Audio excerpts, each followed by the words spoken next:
Saludos amigos, buenas noches y bienvenidos una jornada más a este espacio de entrevistas que realizamos, como todos ustedes ya muy bien conocen, aquí en Interalmería Televisión, siempre tras el informativo.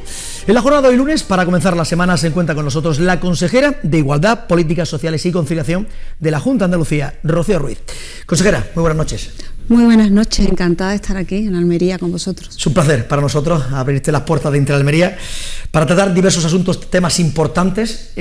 Nosotros en Interalmería, siempre que comenzamos la entrevista, tratamos por lo menos en los primeros minutos, la situación de pandemia que estamos viviendo, que todavía vivimos, que por desgracia es la situación de los datos de contagio que estamos teniendo. Es verdad que los datos que se van conociendo últimamente son unos datos ya empiezan a preocupar un poco, porque vemos como nuevamente vuelve a haber un repunte, incluso se habla de hasta de una quinta ola que pueda ser. Es verdad que hay mucha ciudadanía que ya está vacunada, 45-50% de la población, pero consejera, esto no ha acabado todavía y parece que se ha acabado. No se ha acabado y tenemos que ser prudentes, seguir con todas las medidas de protección. Sobre todo nos preocupa efectivamente ese repunte de la población más joven. Y sí, tenemos un 50% de vacunación, son 8 millones de vacunas, podemos vacunar más de 700.000 vacunas a la semana, cuanto lleguen, todas las vamos a poner, y hay que decirlo, y la población más vulnerable, la población diana, tiene ya las 2 dosis. Eso es un gran avance, pero eso no quiere decir que el virus se haya ido, sigue con nosotros, con cepas, como ya vemos, mucho más contagiosas, y por lo tanto lo que nos queda es llamar a la prudencia, a la responsabilidad de todos y todas, sobre todo a la población más joven, que yo entiendo que tienen ganas de divertirse, que es verano, pero que es compatible con seguir las medidas de protección y seguridad. La mascarilla protege, y es importante no olvidarlo.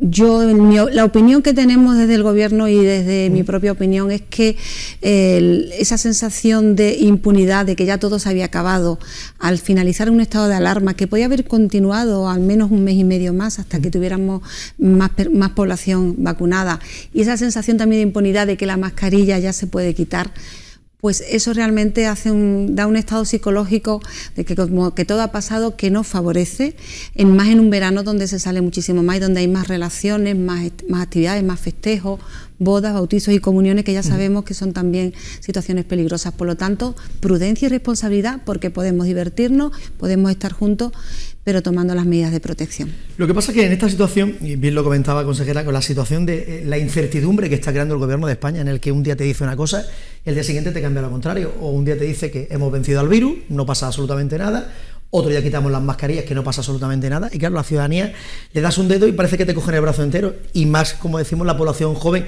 que es la que todavía no se ha vacunado, no se ha puesto encima de la mesa para las vacunas, y son las más vulnerables en estos instantes. Efectivamente, los mensajes, eso pasa cuando se utiliza una pandemia de este tipo y esos tipos de mensajes con fines políticos. Claro. Nosotros tenemos que seguirnos siempre por los expertos, y cuando a nosotros nos diga el comité de expertos que hay que quitarse una mascarilla, cuando diga el comité de expertos que hay que tomar ciertas medidas, lo que hemos hecho. Este tipo de, una pandemia de esta categoría, que se ha llevado más de 50.000 personas, que ha sido terrible para todo, y hablaremos también de toda la crisis social que ha dejado y económica. No podemos utilizarla como un arma política, es un error, una irresponsabilidad, y comparto contigo también esa opinión. Y no obstante, con esta situación de tapando también cortinas de humo, es decir, si en España estamos con el tema de los indultos, decimos que se quitan las mascarillas, nos dan un aplauso y ya se ha olvidado absolutamente, y ya cambiamos de debate, y así vamos continuamente. Cuando no me interesa 17 comunidades, 17 protocolos distintos para cada una de las comunidades. Desde el principio recuerdo durante el confinamiento esa sensación, ¿no?, de que estábamos solos en muchísimas circunstancias, ¿no? Porque primero la compra centralizada de mascarilla, acuérdate, sí. Después la tuvimos que comprar porque evidentemente no funcionó. Entonces se han ido dando con muchísimos bandazos, ¿no?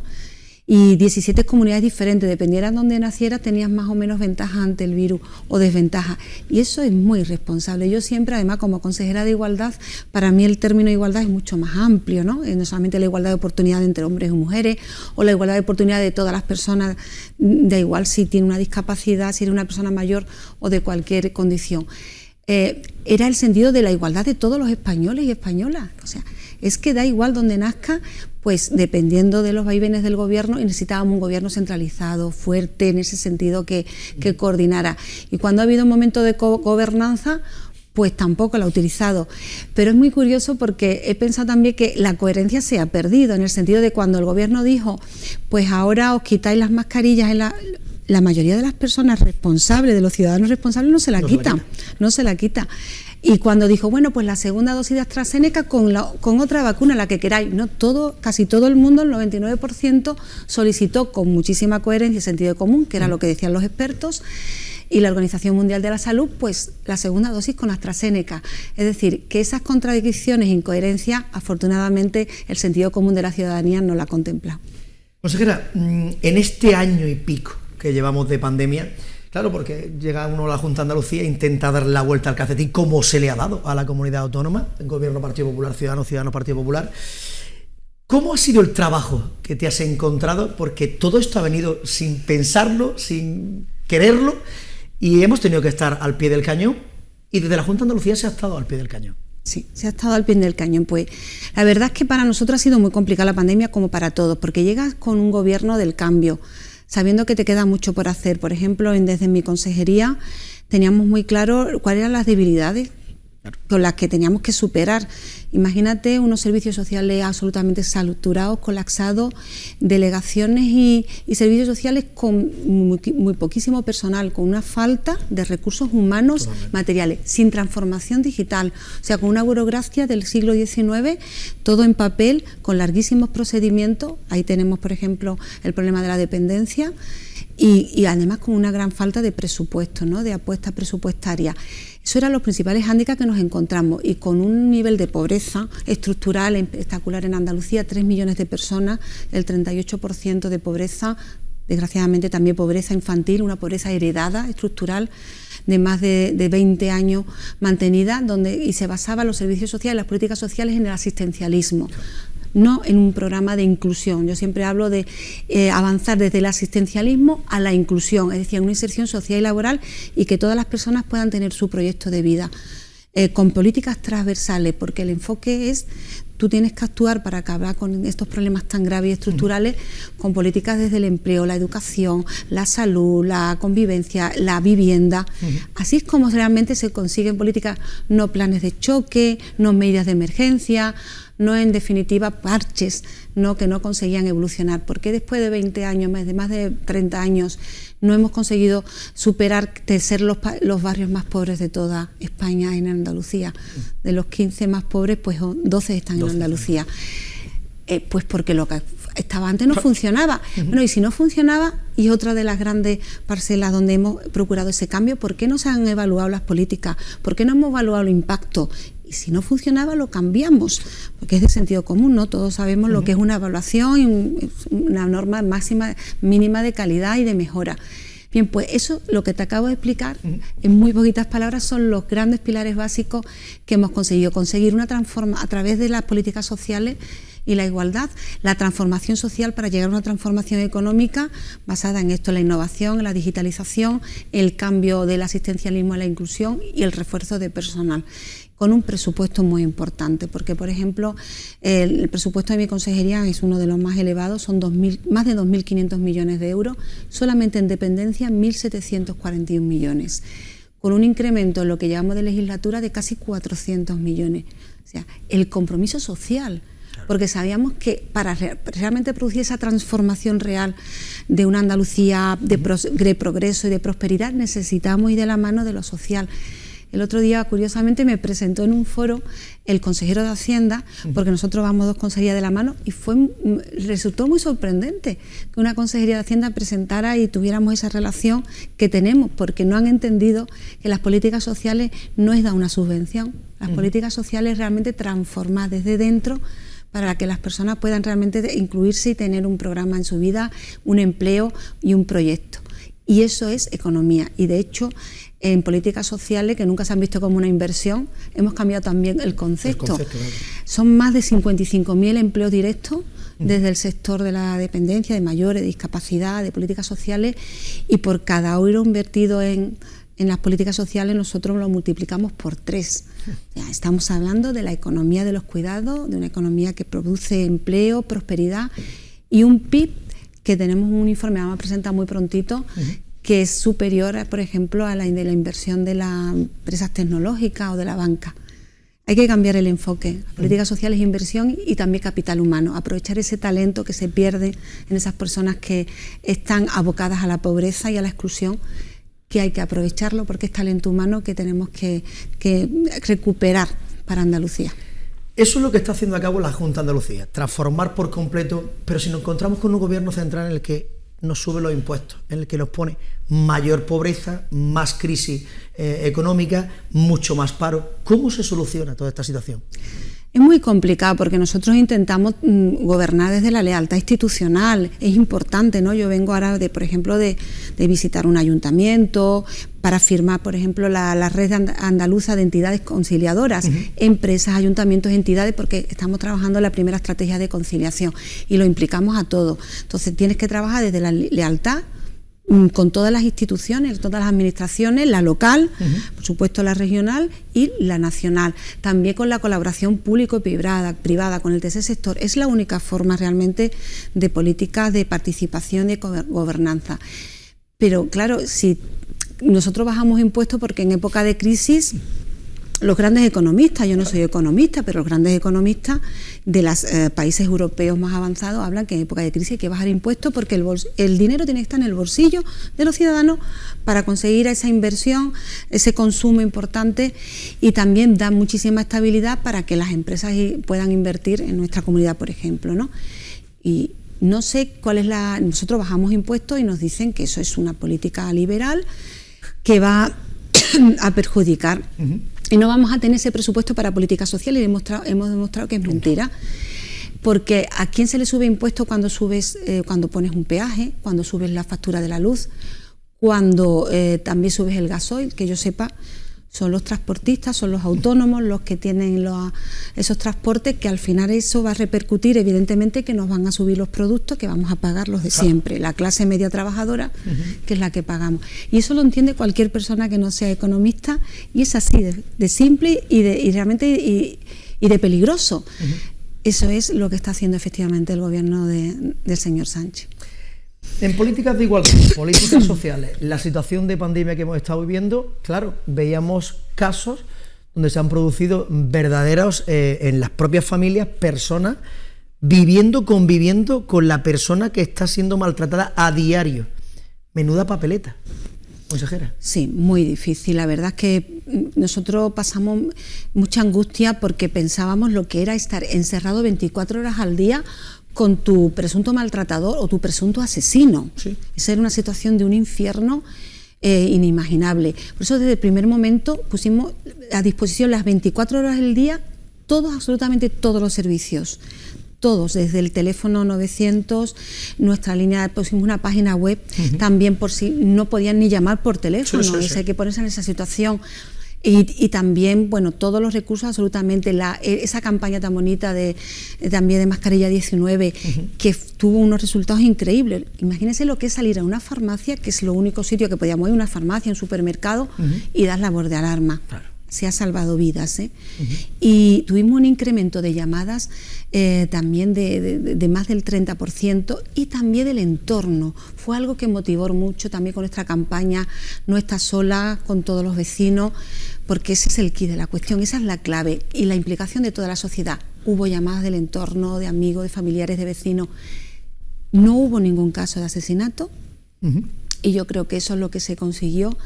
Y atendimos a muchísimas mujeres, a niños, no olvidemos a los niños y a las niñas, como también hemos comprobado, por si alguien tenía duda, que también son las víctimas de la violencia. Ahora hablaremos de ese programa vacacionante que se ha presentado esta mañana en la capital almeriense, pero importante porque hay una cosa que siempre me ha gustado cada vez que te he visto en algún tipo de entrevista o en algún foro para contar, siempre has pedido, por favor, que hay que denunciar. Sea quien sea, hay que denunciar, porque si no se denuncia, no se conoce.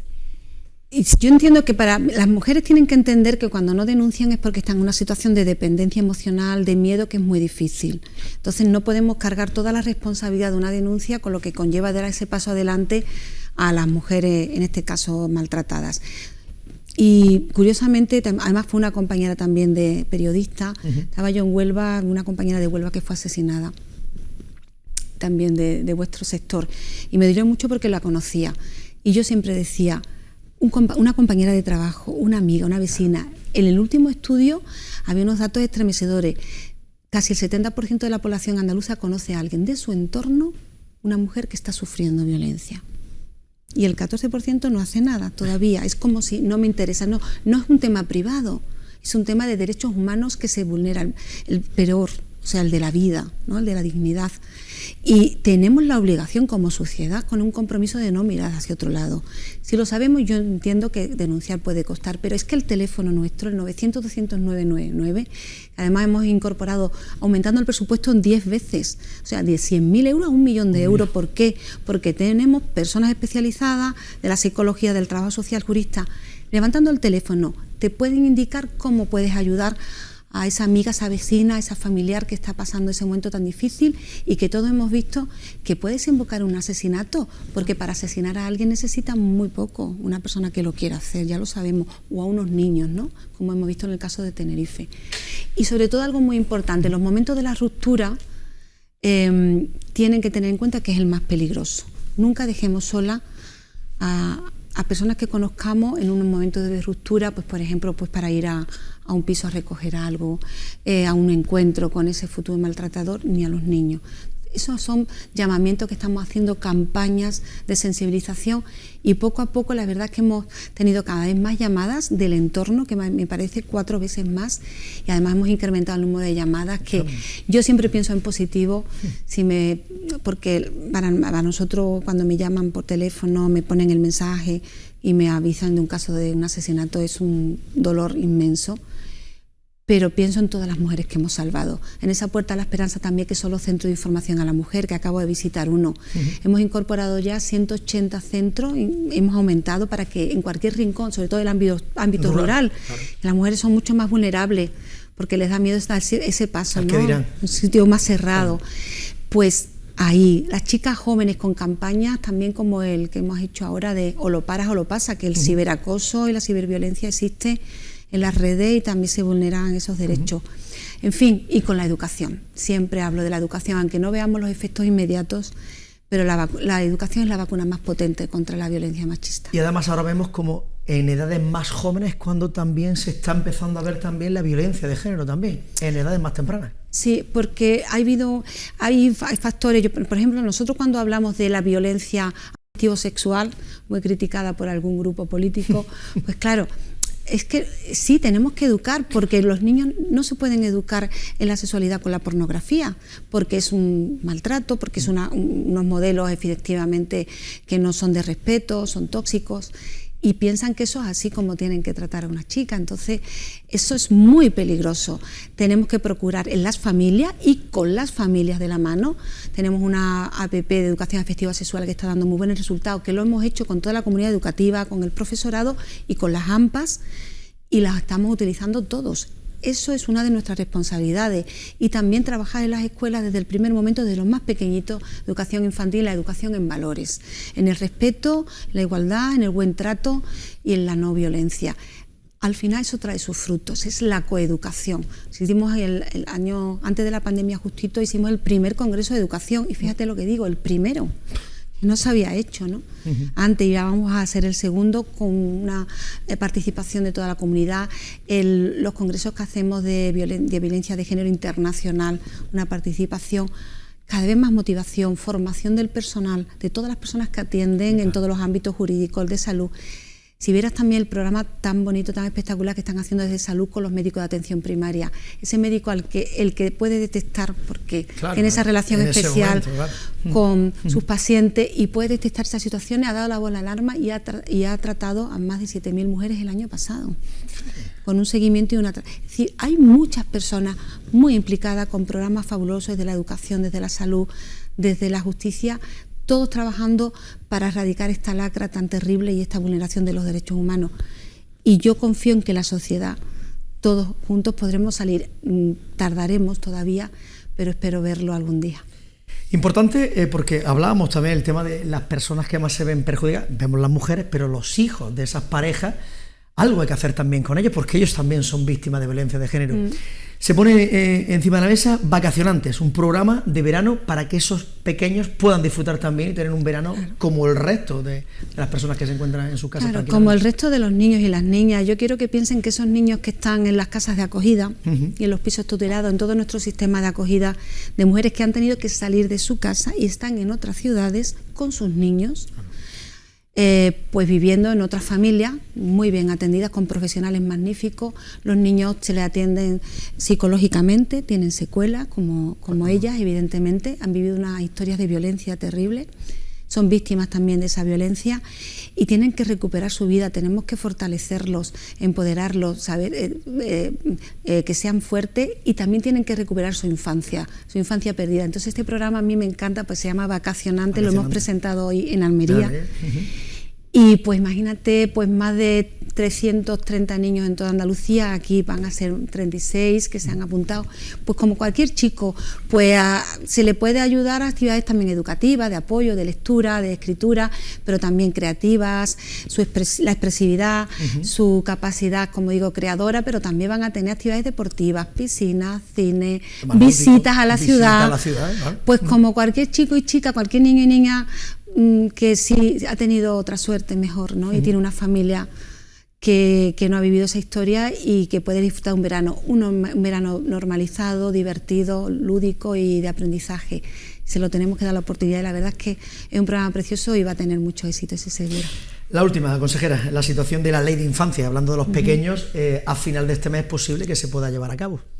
Yo tengo muchísima ilusión, porque es una ley fundamental, una ley después de 23 años. Eso yo digo, tampoco se había pensado nunca en los pequeños. Hay que actualizar las leyes, evidentemente las leyes tienen su contexto, pero imagínate pues lo que ha cambiado nuestra sociedad en 23 años. Muchísimo. Existen nuevas realidades, como por ejemplo es todas las competencias digitales, que también son un peligro de adicciones, que también tienen un peligro de ciberviolencia, y nuevas adicciones también, y situaciones que se pueden mejorar, que durante muchísimos años hemos visto a través de los profesionales, por ejemplo, de servicios sociales, de equipos de tratamiento familiar, que llevan niños en situación de protección, pues que no solucionaban los problemas. Tenemos más de 2.400 chicos y chicas en nuestro sistema de protección, nuestros centros residenciales. Queremos impulsar el acogimiento familiar, porque es un hogar donde puede un niño crecer y desarrollarse con más equilibrio y plenitud. No se había impulsado. Algo tan fácil, para que nos entiendan todo, que lo voy a explicar fácil porque como soy profesora me van a entender. Hay un mecanismo técnico que es la declaración de riesgo. Si no se hace una declaración de riesgo a tiempo, con un programa de intervención a tiempo, y protegemos a ese niño a tiempo, podemos perderlos definitivamente. Pues algo que había que legislar. Y ese es el único detalle que te digo, que hay entre muchísimos más, con una ley transversal, con 2.500 millones desde todos los ámbitos, como digo, pero grandes avances en la protección y sobre todo en la prevención. No llegar a esas situaciones, prevenir a tiempo con programas de intervención. Y te voy a decir, estoy muy contenta, y además sí, lo tengo que decir, el trabajo de la Dirección General de Infancia ha sido espectacular, pero va a ser una ley, y estoy segura que va a salir, y va a salir por un gran consenso, que es como tienen que salir las grandes leyes, que tienen que durar muchos años, y estamos ahí con todos los grupos políticos sentándonos muchas horas, porque por la infancia nosotros vamos a llegar al diálogo, al pacto y a la negociación, que es la obligación que tiene que hacer alguien que se dedique a la política. No olvidar nunca por quiénes estamos aquí, que solamente mediante el diálogo y el consenso y los pactos se consiguen grandes leyes que van a ayudar a muchísimos niños y niñas andaluces. Rocío Ruiz, consejera de Igualdad, Política Social y Conciliación de la Junta de Andalucía, ha sido un placer tenerte con nosotros en la entrevista. Yo a mis invitados que vienen por primera vez siempre le emplazo mes y algo. Las puertas abiertas de Interalmería a cada vez que pueda ser y la agenda te lo permita, venirte por aquí y contar a todos los almerienses en la gran labor que estás llevando a cabo desde tu extensa consejería. Muchísimas gracias. Para mí será un placer. La verdad que se me ha pasado rapidito porque me apasiona lo que hago, se nota. Se nota y he estado muy a gusto, así que bueno, seguro que vuelvo, porque yo tengo que recorrer toda España, España, bueno, también alguna vez Andalucía, y seguro que vuelvo y estaré aquí con vosotros. La puerta abierta. Muchísimas gracias, buenas noches. Pues nada más, amigos, hasta aquí la entrevista de la jornada de hoy. Como siempre, nosotros volveremos mañana martes a partir de las 9 de la noche aquí en Interalmería Televisión, en el espacio de la entrevista. A todas las más que nos queda desearles que pasen una feliz noche.